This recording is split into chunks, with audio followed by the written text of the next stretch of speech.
Her phone lit up at 2:13 a.m. His name on the screen, 3 days after they buried him. She didn't move, didn't breathe. The phone kept ringing, and the only question left in her mind was, should I answer? Margaret Collins was 53 years old, lived alone in a small house on the edge of Millbrook, Tennessee. Quiet town, quiet streets, quiet life. Her husband passed 8 years ago. Her daughter moved to Chicago, and her son, Ryan. Ryan was everything. 31 years old, dark hair, warm smile, called her every single morning at 8 a.m., without fail, without exception, every single morning. 3 weeks before it happened. Ryan came over for Sunday dinner. He seemed tired, dark circles under his eyes. Eating slowly, talking less. Margaret noticed. "You okay, honey?" Ryan looked up, forced a smile. "Just work, Mom. It's fine." She didn't push. She should have pushed. 2 weeks before it happened. Ryan called her, not at 8 a.m., at midnight. His voice was different, shaky, rushed, quiet. "Mom, I need to tell you something." Margaret sat up in bed. "Ryan, what's wrong?" Long pause. "I got into something I shouldn't have." "What do you mean? What did you get into?" Another pause, longer this time. Then, "Never mind, forget I said anything." "Ryan, I'm fine, Mom. Go back to sleep." Click. After that call, the morning call stopped. Day 1, nothing. Day 2, voicemail. Day 3. Margaret drove to his apartment, knocked for 10 minutes. No answer. She called his work. "Ryan hasn't been in all week, ma'am." She called his friends. Nobody had seen him. Nobody knew where he was. Margaret stood outside his apartment door, heart pounding. Something was wrong. Something was very wrong. On the 4th day of silence, a neighbor found him, collapsed, his apartment floor. By the time the ambulance arrived, it was too late. The doctor said it was cardiac arrest, sudden, unexpected, unexplained. A 31-year-old man.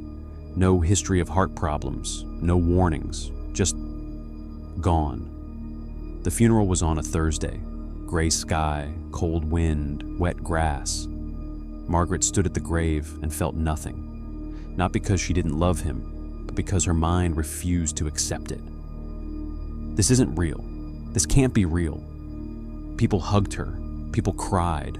People said things like, "He's in a better place." He didn't suffer. At least it was quick.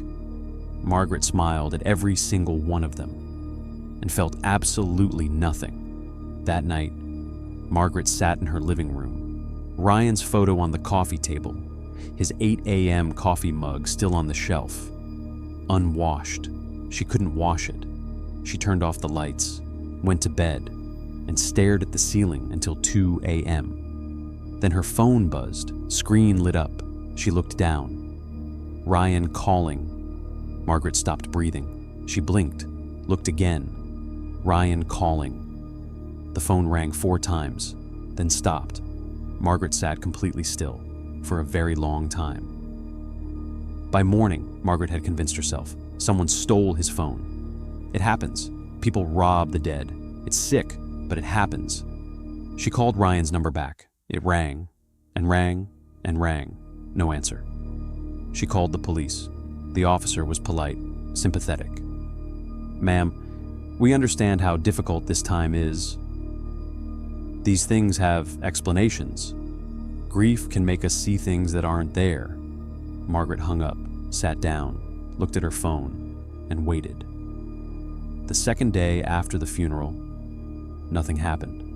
Margaret cleaned the house, ate something small, called her daughter Sarah in Chicago, told her about the call. Sarah went quiet. "Mom, you're exhausted, you're grieving, your mind is..."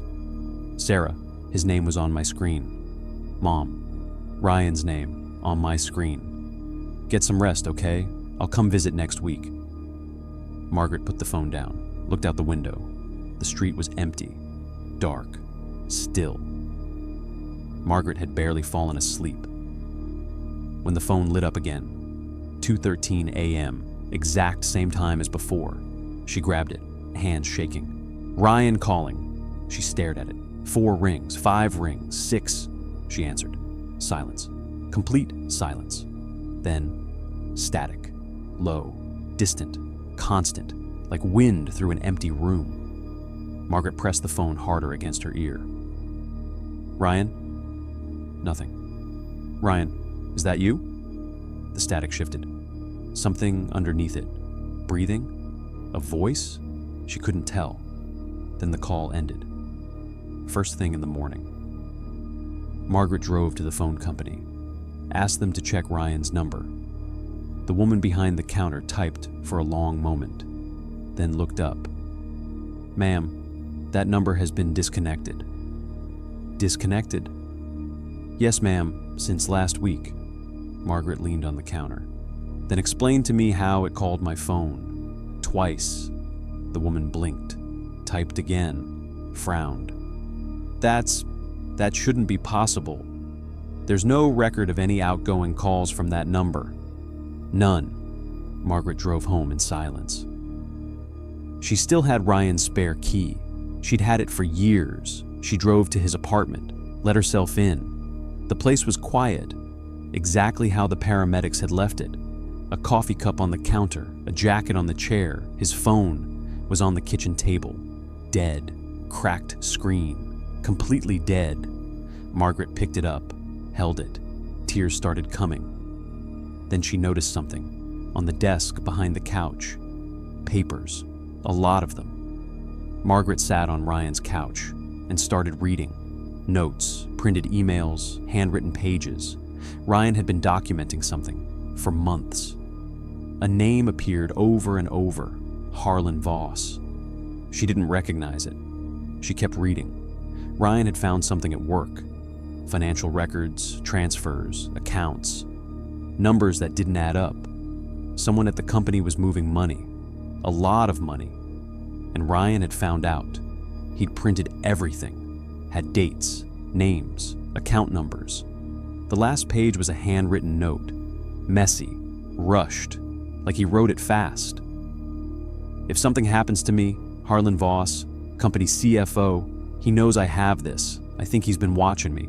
Tell someone. Tell anyone." Margaret sat, very still. Cardiac arrest. The doctor said, cardiac arrest. A 31-year-old with no history, no warnings, no explanation. She looked at the note again. "If something happens to me, back home." Margaret searched Harlan Voss online, CFO of Meridian Financial Group, 60 years old, professional photo, polished smile, community awards, charity donations, respected, trusted. She searched deeper. 3 years ago, a lawsuit, settled out of court, former employee, alleged fraud, then nothing, clean record since. Margaret found a photo from a company event, Harlan Voss standing at a podium. Behind him, Ryan, in the background, looking directly at the camera, looking scared. That night, Margaret barely slept. Ryan's papers spread across the kitchen table. She fell asleep in her chair around midnight. Her phone woke her. 2:13 a.m., third time. Same time, every night. Ryan calling. Her hands didn't shake this time. She answered immediately. "Ryan." The static came again, but this time, closer, clearer, and underneath it, one word, barely a whisper. "Voss." Then silence. Then the call ended. Margaret sat up straight, wide awake, heart hammering. She grabbed a pen and wrote it down. Margaret walked into the Millbrook police station. Detective Aaron Webb, 15 years on the force, tired eyes, coffee stain on his collar. He listened. He really listened. Margaret put Ryan's papers on his desk, told him everything, the calls, the papers, the name. Webb looked through the documents carefully, flipped through pages, then leaned back. "Mrs. Collins, Cardiac arrest in a young person isn't unheard of. Read the note. He read it, set it down. I hear you, and I'm not dismissing you. But a handwritten note and phone calls you received aren't enough to reopen a case. If your son was right about this man, he tapped the papers, then we're going to need more. Sarah drove down from Chicago the next morning. She hugged Margaret at the door, walked inside, saw the papers on the table, saw the notes Margaret had made, the names circled in red. Harlan Voss. Sarah sat down slowly. Mom, don't say it. Mom, you need to. I need to find out what happened to my son. Sarah looked at her for a long time. Then she picked up one of Ryan's printed emails. Started reading. She read for 20 minutes without saying a word. Then she looked up. Ryan sent some of this to an external email. What? Look, here, he forwarded files to an address I don't recognize. Margaret leaned over. r.collins.secure@proton.me. Ryan had a secret email account. It took them 2 hours to get in. Ryan had left the password, hidden inside the back cover of a book on his shelf. The Firm by John Grisham. Of course. They opened the account. 43 emails, sent to himself over 7 months. Documents, screenshots, records, transfer after transfer. Harlan Voss moving company money into private offshore accounts. Millions, not thousands, millions. And at the bottom of the inbox, one draft email, never sent, addressed to the FBI Financial Crimes Unit. Subject line, evidence of long-term corporate fraud, Meridian Financial Group. Everything was already written, every document attached. Ryan had been ready to send it. He never got the chance. Sarah said, wait, called it reckless, said they needed a lawyer first. Margaret nodded, said she understood, waited for Sarah to go to bed. Then opened the laptop, opened the draft email, read it one more time. Thought about Ryan's voice at midnight 3 weeks ago. I got into something I shouldn't have. She thought about the empty coffee cup on his counter, his jacket on the chair, his cracked phone on the table. She pressed send. 48 hours later. 2 agents from the FBI field office in Nashville knocked on Margaret's door. They were younger than she expected, but they had printed out every attachment from Ryan's email. They sat at her kitchen table for 3 hours, asked questions, took the original documents, made copies of everything. Before they left, the lead agent stopped at the door, looked at Margaret carefully. Mrs. Collins, your son put this together over 7 months. The level of documentation here is significant. We're going to need you to not discuss this with anyone outside this house. Margaret nodded. One more thing, the agent said. How did you find these documents? Margaret was quiet for a moment. He told me where to look. The agent studied her face, didn't ask anything else, and left. 7 days passed. No calls from the FBI, no news, no calls at 2:13 a.m. either. The house felt different, less heavy. Sarah went back to Chicago. Margaret cleaned the house properly for the first time since the funeral. Washed Ryan's coffee mug. It felt okay, not good, but okay. She put his photo on the windowsill where the light hit it in the morning. And for the first time in weeks, she slept through the night. It came on a Tuesday. Margaret saw it on the local news first, then national. Meridian Financial CFO, arrested on federal fraud charges. Harlan Voss, photographed leaving his office building in handcuffs, still wearing his company ID badge, polished shoes, expensive suit, that same smile from his company photo. Gone now. Margaret sat on the couch, watched the whole segment. They didn't mention Ryan. They wouldn't. Not yet, maybe not ever. But she knew. She knew what had really happened. And somewhere, she believed Ryan knew too. Webb called her that afternoon. He didn't sound tired anymore. Mrs. Collins, detective. Federal investigation is taking over the case. They're looking at the circumstances around your son's death. Margaret gripped the phone. Are they calling it what I think they're calling it? Long pause. They're calling it suspicious. I owe you an apology, ma'am. Margaret closed her eyes. Just make sure they get it right. Yes, ma'am. She hung up, sat with it for a while. Just sat with it. That evening, Margaret went to Ryan's old bedroom, the one he grew up in. She hadn't been in there since he moved out years ago. She sat on his old bed, looked around, old trophies, textbooks, a poster of a band she never liked. In the corner, a shelf of books. She walked over, ran her finger along the spines, stopped at one. The Firm by John Grisham. She pulled it from the shelf, opened the back cover. The password was there, but underneath it, in Ryan's handwriting, something she hadn't noticed before. Hey, Mom, if you're reading this, you already figured it out. I knew you would. Love you. That night, 2:13 a.m., one last time, Ryan calling. Margaret didn't hesitate. She answered. The static was different this time, softer, warmer somehow, like the difference between winter wind and summer wind. And then his voice, clear, warm, unmistakable. Hey, Mom. Margaret couldn't speak. Hey, Mom, I'm home. Margaret pressed her hand over her mouth, held back everything trying to break out of her chest. Then she steadied herself and said the only thing that mattered. I know, honey. I know. Static again, but not cold, not empty. Like the sound of a room that was just full of someone, just full of them, a moment ago. Margaret called Sarah in the morning, told her about the note in the book. Sarah cried on the phone, then laughed a little.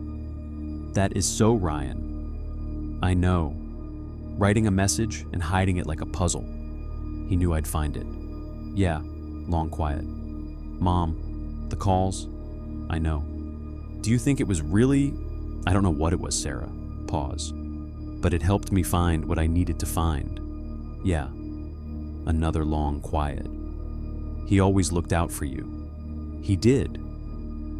Harlan Voss was indicted on 22 counts of federal fraud.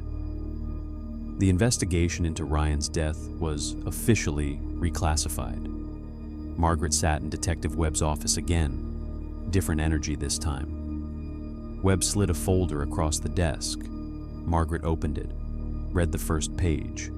She didn't read the rest. She closed the folder, set it back down. Thank you. He was a brave kid. He was. She stood to leave. Webb stopped her.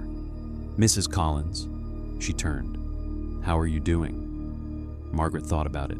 A real answer, not the automatic one. I'm getting there. She meant it. 6 months after the funeral. 8 a.m.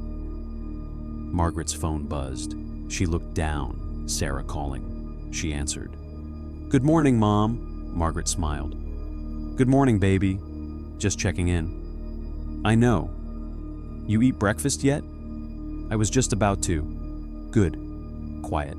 Comfortable. Quiet. Mom? Yeah? I'm gonna start calling you every morning. Like he did. If that's okay. Margaret stood at the kitchen window, morning light coming through. Ryan's photo on the sill, the coffee mug on the shelf, washed now, but still there. Still there. Yeah, honey, that's more than okay. That night, Margaret sat in the living room, lights low, house quiet. She looked at her phone, 2:12 a.m. She waited, 2:13. The screen stayed dark, silent, still. She set the phone face down on the table, leaned back, closed her eyes. And for the first time, The silence didn't feel like absence. It felt like peace. He got what he came back for, and now he could rest. Some people leave before they're finished, and some love is strong enough to finish what it started.